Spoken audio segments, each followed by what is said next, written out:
This podcast is part of the Global Sports Podcast Network, the only network bringing you exclusive daily news and views on your Premier League team, the Premier League, women's football, and fantasy football. A unique listening experience that puts fans first, bringing you the very latest breaking news from your team. Subscribe wherever you get your podcasts and make us your first listen every day. The Global Sports Podcast Network. Every club, every day. Every club, every day. The Global Sports Podcast Network. I wish I could say good day and good evening to you all listening to the latest installment of Daily English Premier League podcast brought to you by Global Sports Podcast Network. But it's not a good day, it's not a good evening, because now we know for sure there will be no more English teams in this season's Champions League. Inter Milan will play PSG, and we know that after Arsenal gracefully bowing out of the competition. We're going to talk about the second leg and overall about the performance of Arsenal in this season's Champions League. I'm going to do it with my permanent colleague from Chicago, Illinois, Viktor Plevnes. How are you doing? Good, man. How are you? Good seeing you both. Yeah, good seeing you too. Well, I'm feeling kind of deflated knowing that we won't be able to cover the Champions League final. But I'm sure Jamie from Daily Arsenal will say more about this. How you doing? Just heartbroken, deflated. Oh, just, yeah, I quite want the season to be over with now, to be fair. Just this game really defined Arsenal's season, and to go crashing out the way we did, just, yeah, heartbreaking and deflating. And just like that, you've got something in common with Man United fans, because we also want this to be over. Yeah, just to throw a little bit of humor into that misery. Okay, so let's just jump right into it. Apologies to everyone anticipating or expecting Rodney to be in our podcast, but we ran into some technical issues, and unfortunately, we won't be able to hear his feedback on the game. But we hope to hear his feedback on Arsenal's season, probably at Daily Arsenal. So we highly encourage you to listen to that podcast as well. So, to get into the preview of that second leg at Parc des Princes, I would say that Arsenal, they were really unlucky to go out the way they did, because of the fact that they created so many chances. They were performing so much better than in the first leg at the Emirates. But then again, you kind of feel that you can talk about luck so much until you can no longer blame it on lack of luck, and you have to blame it on lack of accuracy, lack of concentration, perhaps some feeling of overachieving for some players, probably, that they just did not expect that they would go so far. Because we have to remember that this semi-final was the very first Arsenal semi-final in Champions League since 2009. So that's been a long time since Arsenal got into the Final Four. Jamie, would that be the accurate assessment? Yeah, in all fairness, I personally believe, and I mean, I said it to the boys actually, but once we'd come over Real Madrid, I went into this semi-final actually believing we could go on to maybe even win it, because you don't get into a semi-final and think, well, okay, well, we've just beaten Real Madrid. We're coming up against PSG. I just don't think we've got I don't think we've got enough to make it into the final. No, not a single Arsenal fan would have thought that. But I think it's a fair assessment. You know, the fact that we came up against Real Madrid, the expectation was not as high, but, you know, to even get a result against Real Madrid, which we did in that first leg, was absolutely amazing. And I think now going into the semi-finals, since kind of everything that happened with Real Madrid, Arsenal's season's kind of just taken a bit of a dip. And it's just, unfortunately, I think this, along with myself and, you know, everyone from the GSPN Daily Arsenal crew, I think we've all got to sit here and take a bitter pill of reality. This result, I think, has now brought us back to reality now, because for a lot of Arsenal fans, we thought, well, beating Real Madrid, brilliant. Going to PSG now, we've got every hope now that we can make it into the final and hopefully go and win the final. But after tonight now, this is now back to reality now, really. Just like in that meme from Eminem. Viktor, like if you were to compare like anything that would stand out to you for like in terms of Arsenal's performance comparing to, for example, the game in October where Arsenal won 2-0 against the same PSG in the league phase, and now, like, what would be your takeaways?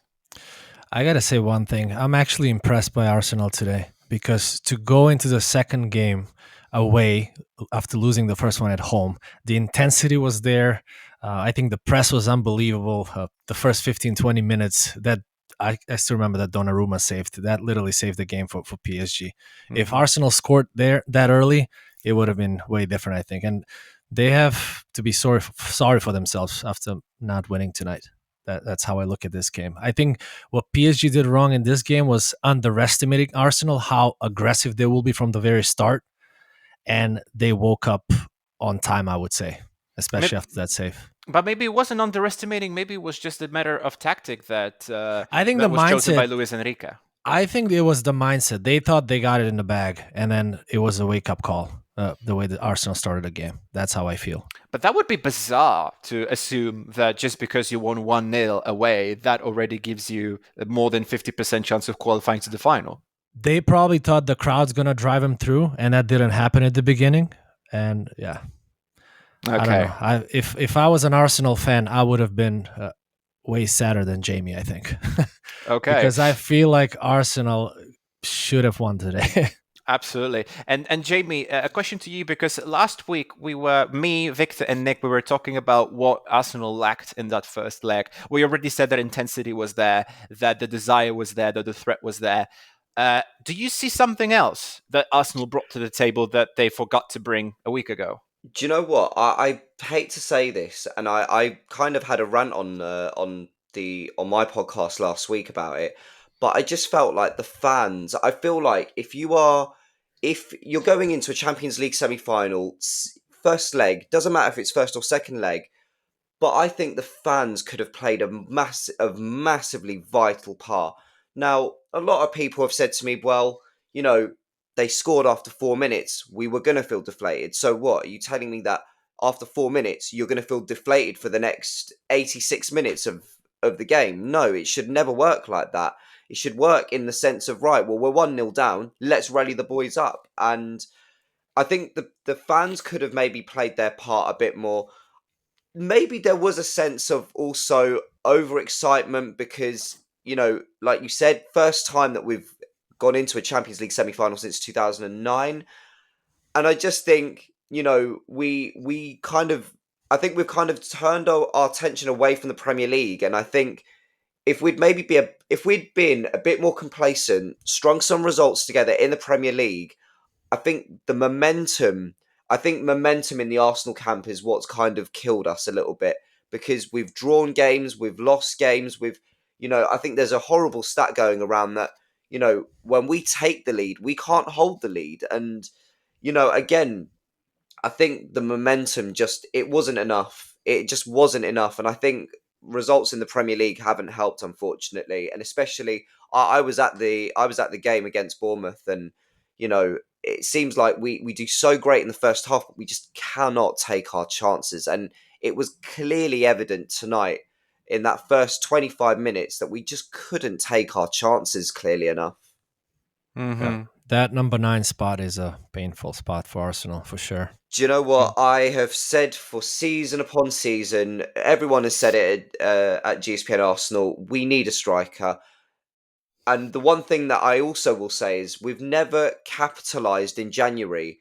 In January, the first half of the season can go really well for us. For the past 3 seasons, it's gone really well for us. But the mistake that we've made is that we've never invested in January. You look at Villa. Villa didn't even need to spend money. They just went and made a couple loan signings, and that was it. Now look at Villa. It'll be interesting to see what they'll be like next season. But again, why couldn't Arsenal have maybe gone and explored that route? Why couldn't we have maybe explored potential loan signings and maybe turned it into an obligation to buy in the summer? There's so much behind it, but again, it just seems like we don't learn our lesson.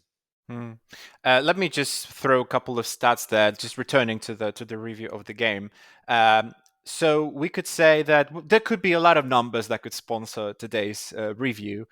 So instead of just picking up sponsors, let me just say it that number 5, since the start of April, no Premier League side has conceded more goals from set plays, excluding pens, in all competitions than Arsenal. 5, level with Ipswich Town.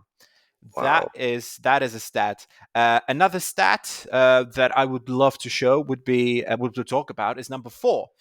Arsenal have now failed to progress from each of their last 4 major cup semi-finals. That would be 2021 Europa League campaign, 21-22 League Cup, and 24-25 League Cup, and 24-25 Champions League. This is their longest ever run at this stage of competitions.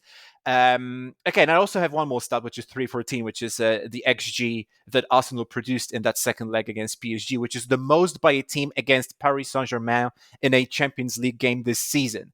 So that second leg was kind of like the worst.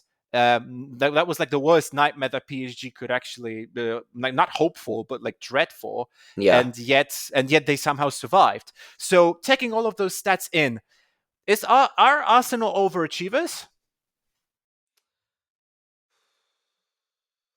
I wouldn't say overachievers, but I would just say I think since obviously Real Madrid, I think we've got a bit too carried away with ourselves here, and I think again that's had a bit of an impact in the Premier League.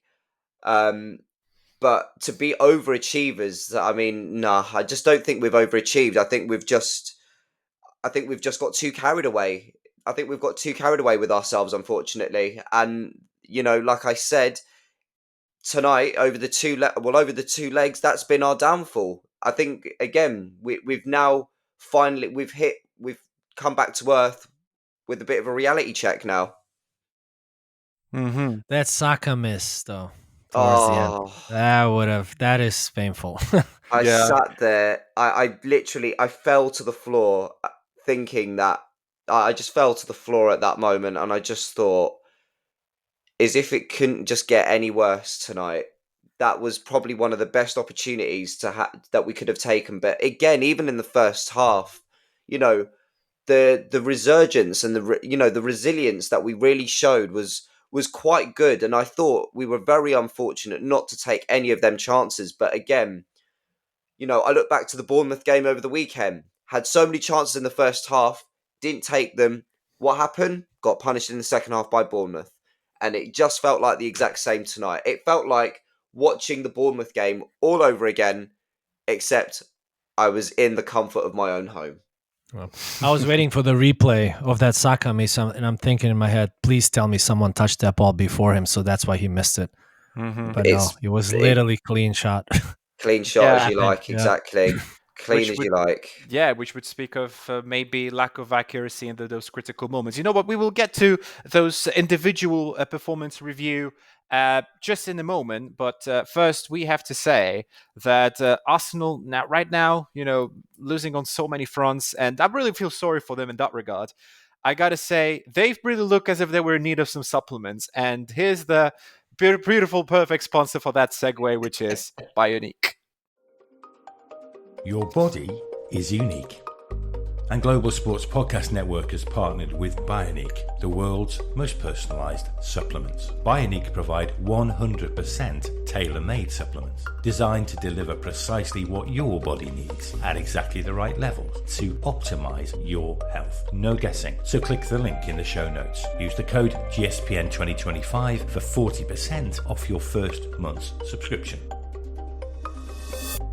Bioniq. Don't settle for off-the-shelf solutions made for just anybody. Get what's right for you right now. Exactly so. So thank you, Bioniq, for sponsoring this podcast and our network as a whole. You're listening to Daily English Premier League, brought to you by GSPN, obviously. I'm joined with Viktor from Daily EPL and Jamie from Daily Arsenal. We are now going to talk about the individual reviews of Arsenal players. Here, I think there will be some optimism for Arsenal fans and for all Premier League fans listening to this podcast. Let's start off with the performance of the player of the match in my book for Arsenal, obviously, that would be David Raya. I will ask you about your grade from 0 to 10, with 5 being average, 10 being awesome, 0 being nobody. Let me just say, that's going to be a fun stat. No Arsenal player created more chances in the first half against PSG than David Raya himself. Jamie, your assessment of David Raya. Do you know what? Honestly, very unlucky with the goals that he conceded tonight, and even with the goal that he conceded at the Emirates, it was all very unlucky. But the penalty save, I mean, again, think it was a little. I think it was really cocky, because the way the penalty was taken was like, oh well. Going back to what Victor was saying about the whole kind of like PSG maybe not having that respect for Arsenal in a way, and I think that was shown in the penalty being taken. But I think Raya for me would get a solid 8. That first leg at the Emirates really kept us in the tie, gave us that hope and the optimism that, maybe we could go to Paris and maybe create something there. And even tonight, like I said, the 2 goals, fair enough. Unfortunate, the penalty, great save. We've seen it before in the Champions League. So for me, he'd get a solid 8. But I gotta say, Vitinha's take on how Vitinha approached this penalty was absolutely ridiculous. The second I saw that penalty, how Vitinha approached it, I recalled how I think it was Simone Zaza taking a penalty in the shootout against Germany in the Euro 2016. It was just like going, not going, going, not going. I'm going anywhere. Yeah. So just, wow. He bottled it so much. Like, he could have buried that game right at that spot. He didn't. Yeah. So, kudos to David Raya for saving it still. Victor, your assessment? I would give him a 9. I mean, really, in between both games, there was nothing he could do about any of those goals, and he came big with the PK and everything. So it's a strong 9 for me, because I don't see anyone else with a higher than that for him in the Arsenal squad. Yeah, goals prevented 1.56, 4 saves, 2 hype claims, 4 saves from inside the box, 1 penalty saved. So, something has to be done about these PKs. It's happening way too often with the stopping or coming up with something new. We saw Eze again over the weekend, and it's just, FIFA and UEFA, they need to do something about these PKs. It's becoming ridiculous. Like, once you start your run, no stopping, no nothing. Just take it like it used to be. Right. Yeah, so that's a throwback to the Vitinha's penalty. So, so that's 8.5, I guess, would be the average for David Raya, which is pretty good. So now let's move on to the defensive line. Let's start with Timber, for example, Jurriën Timber. Well, how would you assess your performance, Jamie? His performance, rather. If we're going across the 2 legs, I would. For me, I think he would probably get. I think he'd get a 6, to be fair. I just think if we're going to throw the first leg into context, just in the first 4 minutes, he was dragged out, was clearly dragged out. I've said it before in the early part of the season with Timber's game. He gets very easily dragged out of his position, and PSG were able to find a way through that. And again, that's how Dembele managed to score. Tonight had an average performance, so that's probably why I'm going with a 6. I just don't think. I know he's kind of coming back from an injury, and I know we're asking a lot of him because obviously, Ben White's been out injured for quite a while. But for me, I'd probably give him a 6. All right, Victor? 6.5 for me tonight. Over the 2 legs, I will give him 6. Yeah, as Jamie mentioned, he's diving too much, and you cannot do that in a semifinal, especially when you have players like PSG players, attacking players. So I would agree with this assessment as well. So 6 for Timber. Not the best, well, maybe not the best, but also not the worst of Timber's performances. Absolutely. Okay, but we spoke about Timber's somewhat okay performance. What are we going to tell about Saliba, though? Because, to be honest, I remember having this discussion, and I was told many, many times on the waves of this podcast that One, we put Saliba and Kiwior together. I'm sorry, but like with Kiwior, he can no longer be put better than Saliba, because Saliba, he is like far more experienced. Like he just needs some time. I'm not going to buy this argument today, because I'm sorry, but Saliba, in my opinion, he would have a far worse performance today. Jamie, your thoughts? I think with Saliba, he's had a bit of a mixed game. Again, I don't know where I would. I don't know with Saliba. The thing is, I think he's a great defender, but there are cracks starting to appear in his game, and they are unfortunately starting to get a little bit worrying. Kind of all started with Real Madrid. Then it happened against Palace. Tonight, in this case, was a little bit shaky, I realised. There were times where I did see some really good composure from him. And there were times where it kind of left me a little bit on edge, because, again, I think Arsenal didn't really I don't know why they didn't take it in from the first leg, but again, the pace of PSG and the youth, they've got quite a young squad. They haven't got big egos that like they had with Mbappe and Neymar and Messi. But I think tonight Saliba will probably get a 6 from me. Okay, Victor? 5 for me. Another disappointing display by Saliba for me, especially in a second leg of a semi-final. Arsenal started dominating the game, and he does another huge mistake in the 22nd minute. I marked it only because in my head I remember thinking Arsenal's dominating, they need to score, and he makes another huge mistake, and that's just a killer for me. Again, we discussed this before. You would expect Kiwior to be the shaky one, but since Kiwior joined the team, the first 11, this is a third huge mistake by Saliba, so that's alarming. Absolutely, and that he just like that, like those arguments about, Saliba, we have to give him some more time. Like, how much more time can you give to a player, especially at this part of the season when you really have to deliver?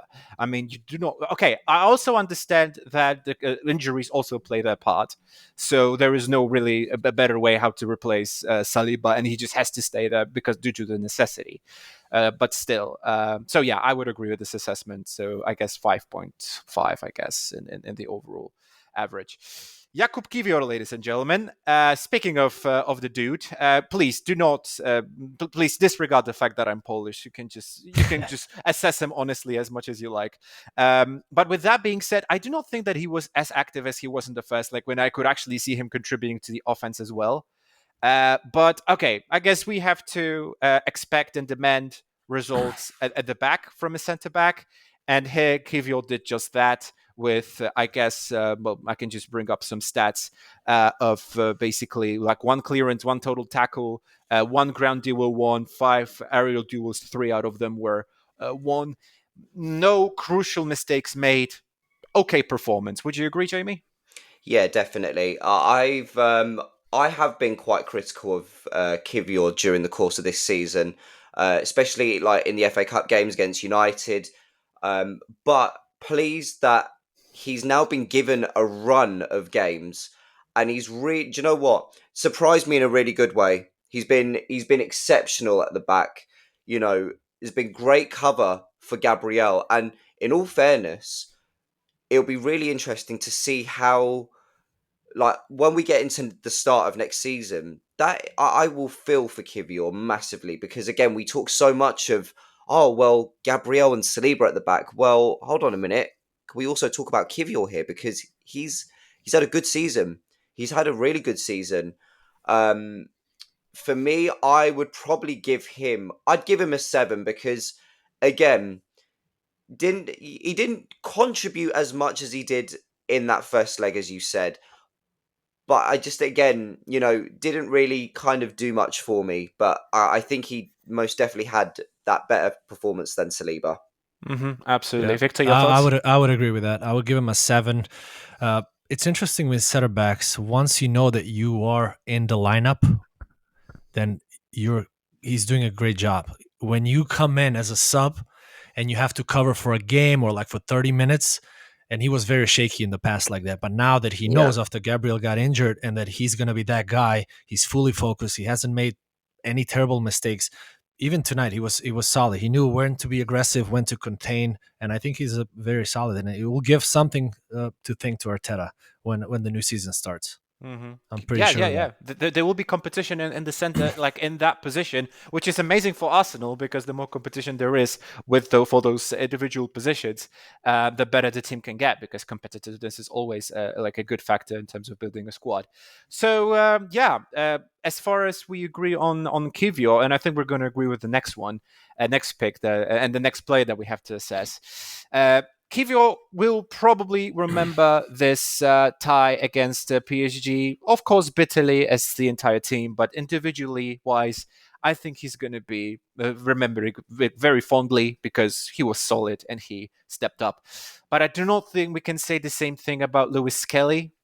Although the performance in the first leg was far, far better than what we saw right now, like we saw last night, that was just a total disaster. And I probably Lewis Kelly really wants to forget about the second leg and about this entire match overall. Your thoughts, Jamie? Yeah, I agree. I think, with Lewis Skelly, I saw traits of him, like against Wolves, against, just the little reckless. I think, I speak so much, we speak so highly of him, and I always say that he doesn't feel pressure. However, tonight showed that the pressure kind of got to him. It was him against who was he up against tonight? Sorry, from PSG. Douay, yeah. And I just think, everyone spoken so highly of Douay, and I mean, the commentators were even saying tonight that you couldn't even get a shirt with his name on the back because of how popular and how good he is. And I think Douay kind of gave Miles Lewis-Skelly a bit of a reality check in a way. He got a silly yellow card as well. I think, it wasn't really needed for him to do what he done. But I think for me, Miles Lewis-Skelly probably gets I'd probably say a 6. It's just that there were hints of like recklessness to his game, and I just don't think he could cope with Douay. Yeah, I'd agree with the assessment. I just cannot be too critical on the kid because he's only 18, and of course he kind of came out of nowhere into this starting lineup. I mean, I'm talking about the season, not just this game. It just shows to be a big player, and he's gonna be left back for England for years to come. I'm pretty sure about that. So I can't really be judgy about this kid yet. Yeah. So he will easily forget this game. I'm pretty sure about that. Yeah. To be honest, once I looked at the average positions, I might have committed a mistake here because I just said Douay because of his position, like nominal position on the tackle, but it was Barcola. It was Barcola. Oh, Barcola, fair enough. But this doesn't change your point at all. It just we just have to replace the names and that's it. So he's one guy that he does not need to take any responsibility about what happened in the semifinal because if you're gonna in the locker room, that's not your player. You're gonna go with the more experienced guys. So for him, this is gonna be a great lesson going forward. Great lesson, exactly. And just like that, we've completed the defensive line. We will speak of substitutions at the end. Let's move to the second line. And I have to start with Captain Martin Odegaard. I think he performed way better than during the first leg when he was almost nowhere to be found. But still, I think in terms of Arsenal standard and how he should be bringing it out and what he used to be bringing to the table, there was still some room for improvement there, right, Jamie? Yeah, absolutely. I mean, saw it against Bournemouth over the weekend. I thought, you know what, probably one of his slightly improved performances. Saw hints of it again tonight, but again, I will stress it. You are captain. You're captain of Arsenal. Now, look, I don't know what could be going on behind the scenes, because I've realised since he's come back from injury, he's just not been that same player. Mm-hmm. He's been so renowned and so well known to just stand on the penalty spot, take a shot from there, and you probably know that it would either go in the back of the net or at least hit the target. But tonight, I mean, apart from the one chance he had, which was a great shot at goal, I thought, do you know what? Maybe this could be the start of something for Odegaard. But again, didn't really see much of Odegaard tonight. Mm-hmm. So for me, I'd probably give him a 6. Mm-hmm. So no redemption after that first leg, but no catastrophe either. No, I feel like after that shot he had at goal, his runs forward were good, were okay, but I just don't think. Again, it was. I just don't think it's enough for me to give him a higher rating. Okay, Victor, your thoughts? Yeah, 6.5 max. Again, it was definitely different than the first game. He was better today. Everything could have been way different if that went in, but that's going to be one of the best saves of the season for sure. I'm not talking about it was because of how fast that was. The velocity when you watched it in real time, it was crazy the way Donnarumma made that save. So if that went in, then we would have had a different conversation right now. Yeah. And you might say a lot about Donnarumma, that perhaps you do not like his style, you might not like the man, but sport-wise, he really delivers when he needs to. And Odegaard found out about it hard way, as the entire team. Even that save on Saka that he had in the second half, it's just, Yeah. Yeah, good goalkeeper, and haters gonna hate, and he's just gonna continue goalkeeping. So that brings us to, I think, the best player of midfield and the guy who was clearly missing from this in this Arsenal puzzle, which is Thomas Partey. So I'm like, wow. I think I think I would have to ask this question: what would have been had Partey not gotten injured or suspended rather, and had he played at the Emirates last week? I think with Partey, he just brings he brings the best out of himself, and he brings the best out of the players that are around him. And I think for me, the rating I'd give him would be a solid. I'd say 7.5. You know, I think his contributions in towards the box, the long throws. You know, he was one player that would try and at least dart forward, try and create an opportunity or create something. And again, it was just very unfortunate. I mean, if he wasn't suspended for that home leg, I mean, again, as you say, Mikel, it could have been a much, much different story. But unfortunately, I'd like to hope that Partey's learnt his lesson, because, you know, we all saw it against Real Madrid. Rice went up to him and was like, well, what was that for? You know, you're 5 minutes away from beating Real Madrid comfortably, and you go and do something as silly as that. Yeah. That hurt the team. And to be honest, this could spark another conversation about Arsenal players' mentality. And because I saw, like, especially in those final minutes of that game, that the frustration took over of the cool blood and cool heads. And those players, they just started fuming because of just subtle stuff that normally you would just shrug, like just shrug your shoulder and just move on. We could talk about it a little bit further, like at the end of today's episode. But for now, let's focus on Declan Rice's performance. But I'm sorry, have I asked you, Victor, about Partey's performance? No, but you can have 8. I'm sorry. You can have 8. I'm you sorry, can have man. my 8 and we can move on. Yeah, Partey was the difference. I think this game would have gone to overtime if you played the first game. Let's put it that way. Yeah, there you go. Vital player for Arsenal, especially when you play against a team like PSG. Yeah. I realized it in time that I haven't asked you. That's good. I realized it in time. Oof, good. Impartiality restored. Okay, so Declan Rice, ladies and gentlemen.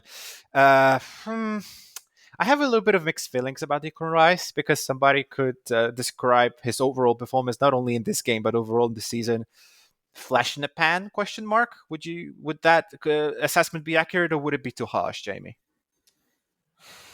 I don't know, actually. I think with Declan Rice, I've seen it this season where, you know, he can play brilliantly. You know, we have the chant saying that we got him half price. Declan Rice, we got him half price.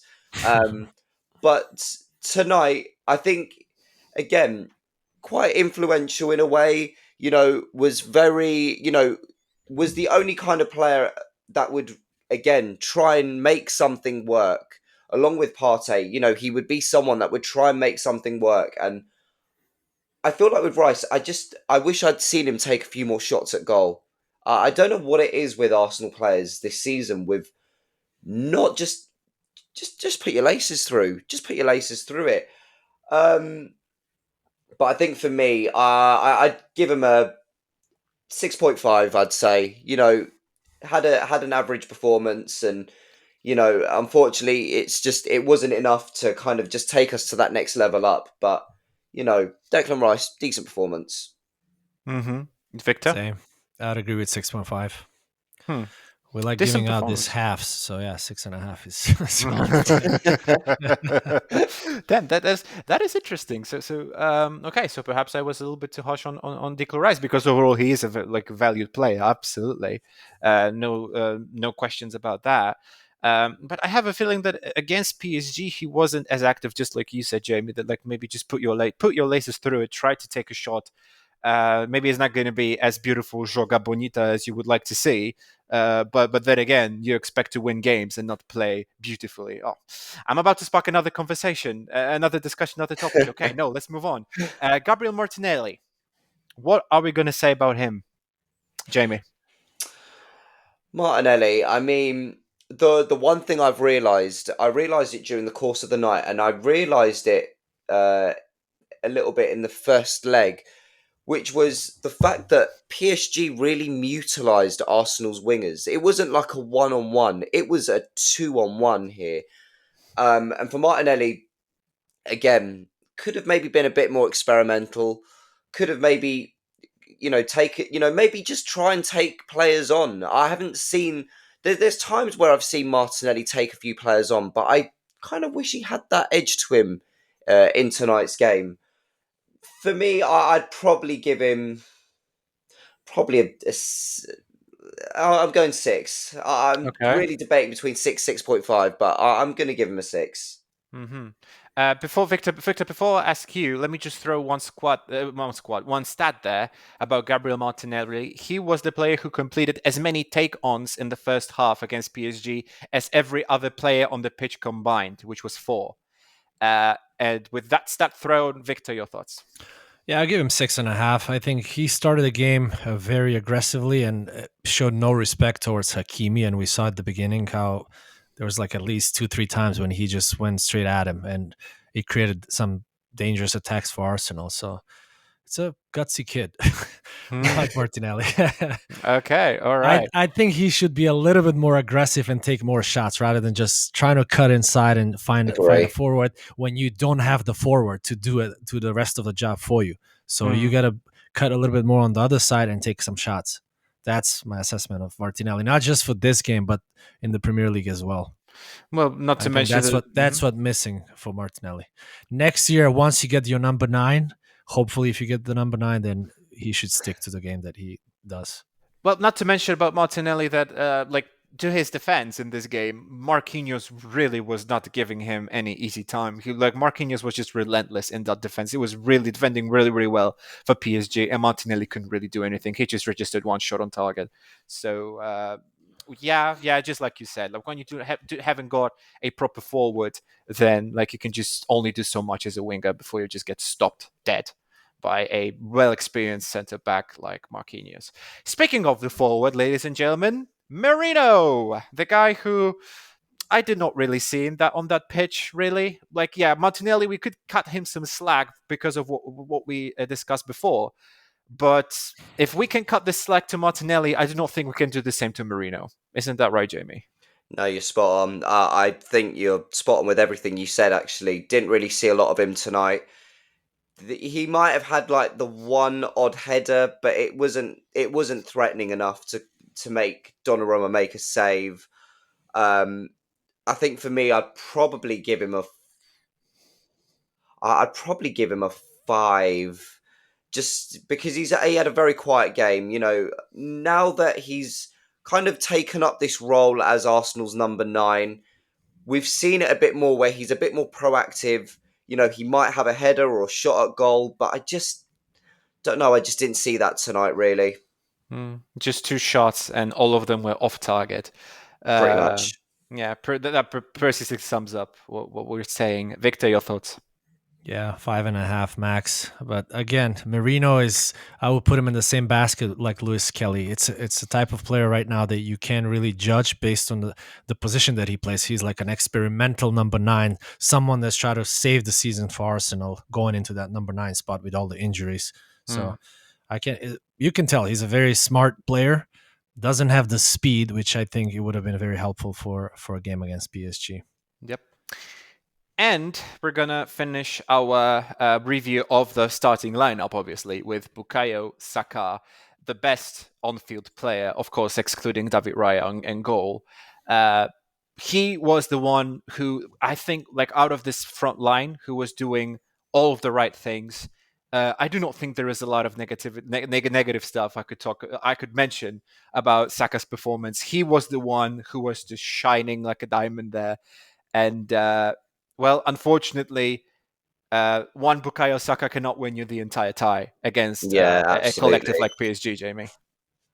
For me, I just think I'd give him a 9. To be fair, really kind of was making it happen along that right side for Arsenal.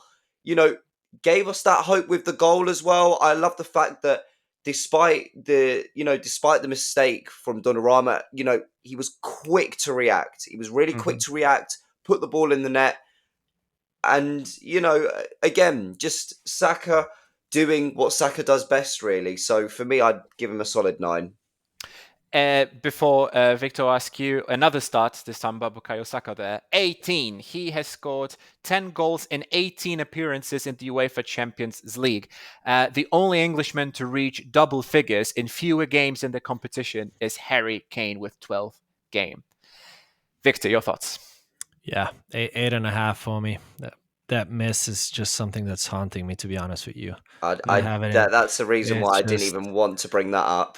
It's just painful, but I think he's this close to be a world-class player. And tonight might have been the night if he tied that 2-2 and then went to overtime and he won it for them with a hat trick. Yeah. It would have lifted him where he should be, and he will be in a season or two. Right up there, yeah. Yeah, I'm getting more and more impressed by Saka, to be honest with you. Actually, and the reason why I didn't want to mention that Bukayo Saka's missed to begin with was because I willing to cut a lot of slack to Bukayo Saka for that missed opportunity. Because to be honest, Saka was doing Marino's job.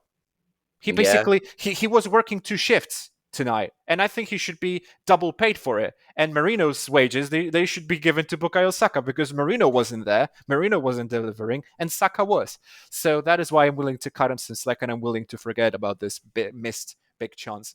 Okay, Marino doesn't. Yep. I think Marino doesn't have the speed to cut in the way that Saka did there, and maybe that was the play in that position, like a false 9 that Saka can come in and Marino will come outside. So I think that's what it was. Okay, yeah, but okay, perhaps. Okay, I really want to move on. I really want to move on to substitutions because we're running slowly, we're running out of time slightly, and we still have one more segment to go through. So let's just quickly mention the substitutions. I'm just going to ask you about the group of substitutes which were brought on: Ricardo Calafiori, Leandro Trossard, and Ben White. Any honorable mentions about any of those players, Jamie? Do you know what? The one thing I will say is the introduction. Do you know what? I have no issues with Ben White, right? But I just think in a semi-final, you bring on a defender with minutes left of the game. You want to be going after this game. You want to be bringing at least attacking reinforcements on. Really gutted that Ethan Nwaneri didn't get his opportunity to kind of show himself on the world stage, because we've seen it for Miles Lewis-Skelly, but we're not talking enough about Ethan Nwaneri, and it would have been nice if he had made a bit of a feature tonight. So Calafiori, he's come back from injury, had an okay game, got himself in a bit of a tussle, which was a bit of a silly yellow card to get given away. Trossard could have maybe had a couple shots on target, but apart from that, the only disappointment for me is I just don't understand why we didn't bring an attacking reinforcement on rather than bring on defensive reinforcement on. It just didn't add up in my head. Okay. As much as I don't like Sterling, Sterling was the play maybe only because of the experience that he can bring in. He won titles with City. He's been in this situation before. Again, I don't like the player, but it might have been a player to bring in for the last 10 minutes. I don't know, because I just think since I think even before he came to Arsenal, he's had such a confidence issue, and I can understand the experience bringing him on, but at the same time, I just think in a semi-final you need goals, and unfortunately Sterling just hasn't really had the opportunities to, he hasn't had the opportunities in front of goal to really showcase. So I probably would have. I don't know. That's why I'd have gone for an Ethan Wanyeri, because he's hungry, he's young, he'll go at players, he'll happily go at players, and I think that's what Arsenal could have done with tonight. Well, right on. And just like that, we've completed the Arsenal's individual performance review. I think we're just gonna, cut that bitter part. Maybe not bitter for like some of the parts of this review, but overall, the fact that Arsenal bow out of Champions League competition in the semi-final. We will now move on to the overall impression of Arsenal's campaign in this season's Champions League after another ad about our platform, the platform on which we record those beautiful podcasts, which is Zencastr. Here at the Global Sports Podcast Network, we spent a lot of time selecting our delivery platform. Zencastr came out as the clear winner, with 4K video recording from your phone, AI editing that automatically removes all those ums and ahs. It's super easy to start a podcast that sounds great and is delivered efficiently. If you're ready to tell your story, check out the link in the description to learn more about Zencastr. Thank you, Zencastr, for allowing us to use your platform to record this podcast. You're listening to Daily English Premier League podcast brought to you by Global Sports Podcast Network. We are now going to focus on the overall impression of that Arsenal's campaign left with us at the end of the journey for Arsenal. Let me just throw some quick facts about Arsenal's tenure this season in the Champions League. Honorable mentions about the league phase. A 2-0 victory against PSG at home. A good performance against solid Shakhtar Donetsk. And the victory 1-0. Lost to Arsenal 1-0 at San Siro. Victories against Sporting, against Monaco, against Girona 2-1. And then in the knockout stages, 9-3 victory of Arsenal on aggregate against PSV. This wonderful, historic quarter-final performance of Arsenal against Real Madrid and winning 5-1 on aggregate and reaching the first semi-final of Champions League since 2009. Jamie, what will be your favorite memory of this season's Champions League? I think it's pretty easy. It's got to be Real Madrid. It's just, how often and how rare can you say that you see a team like Arsenal go and play against Real Madrid with two stunning free kicks from Declan Rice right in front of Roberto Carlos. I mean, it was just spectacular. And the second leg as well, it was just it was just so refreshing and so good to see an Arsenal team play so well and frustrate Madrid for over the two legs. For Kivior, I must mention Kivior, for me, was someone that really kind of stamped his authority into the Arsenal team. The fact that Mbappe was originally up against Saliba and then was like, do you know what? You're going to take on Saliba. I am taking on Kivior. Thought that Kivior would be an easy ride, and Kivior was like, no, you're not taking me for an easy ride. And got up the next morning, had to double check his pockets to see if Mbappe was still there, which he still was. And yeah, honestly, Kivior for me has just been someone that has really grown into the game. And yeah, I just think for me, Arsenal Real Madrid's got to be up there, And I think the league phase, it's also shown as well, because a lot of people had their doubts about the league phase, thinking, but we prefer just the group stages. But realistically, we've had some really entertaining games in this league phase, and I'm hoping that as years go by, we'll slowly, gradually get used to it. And hopefully, who knows, we might get more surprise teams making it this far in the Champions League. Only time can tell. Exactly. Viktor, I'm going to ask you about maybe some pure football stats and pure facts. So if you were to pick up the top 3 Arsenal players of this season's Champions League, who would it be and why? Saka has to be up there. I would say Kivior only because of the last few months that he had to cover for Gabriel. And the third one, I guess it has to be Raya. Those are the 3 standouts. Rice. Okay, Rice as well. So I don't know, maybe top 4. Okay, we could be top 4. One thing I gotta mention is, yes, I said this to a lot of people end of October. This Arsenal team gonna go far in the Champions League, and I kind of feel proud that I kind of got it right, almost right. But I guess semifinal is far enough going into the Champions League. We've seen worse teams than Arsenal that won the Champions League before. So solid season for Arsenal. Hopefully next year it's going to be their year if Man United doesn't win the Europa League and qualify for the Champions League.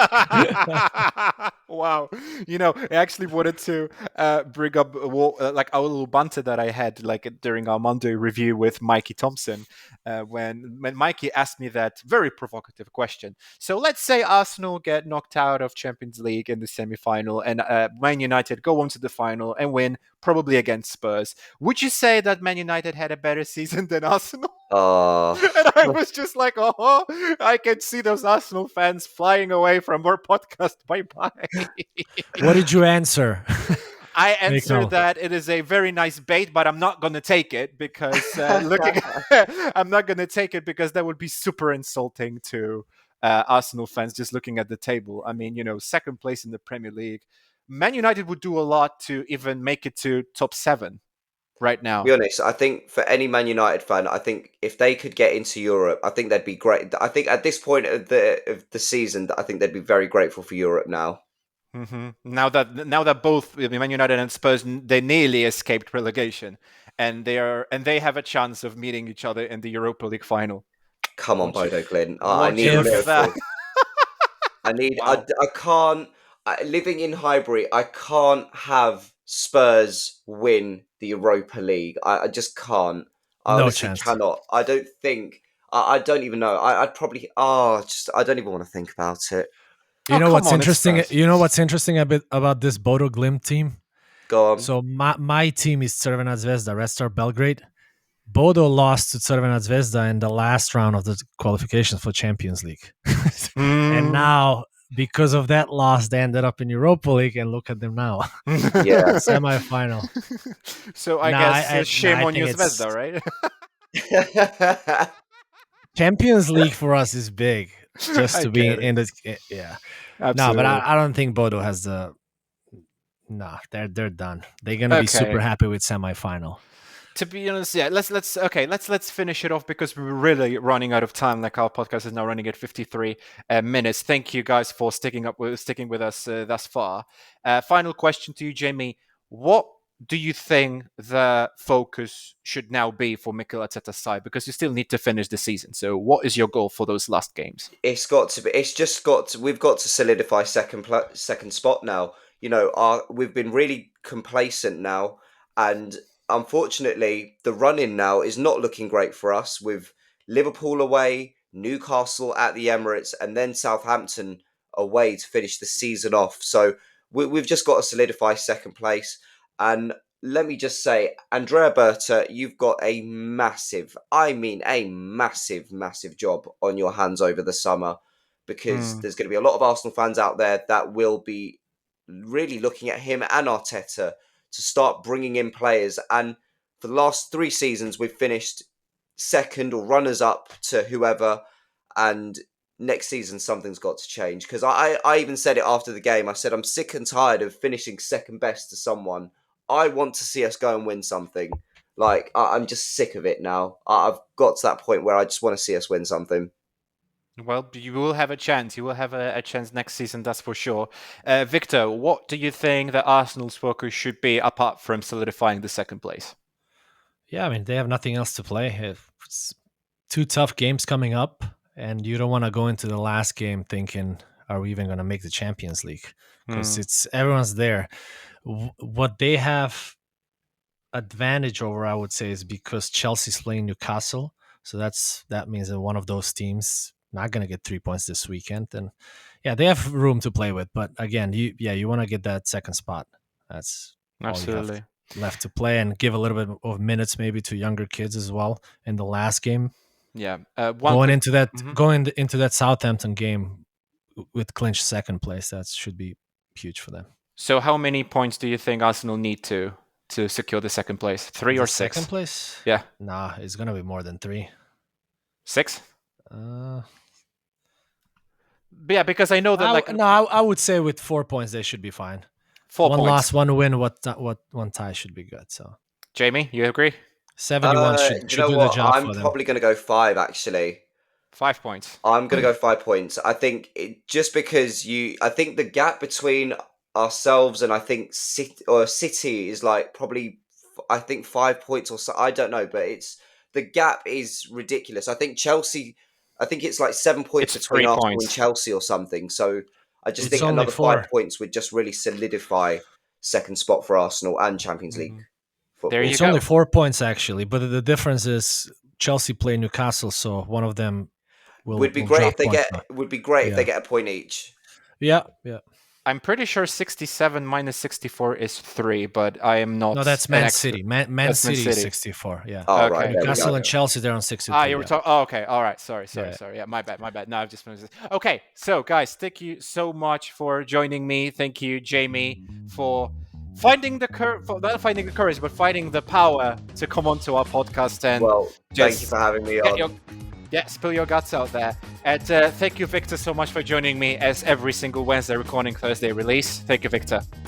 See you guys soon. Yeah, see you, and thank you to all of you. Just with this review, we bid farewell to Champions League football this season as far as English football is concerned.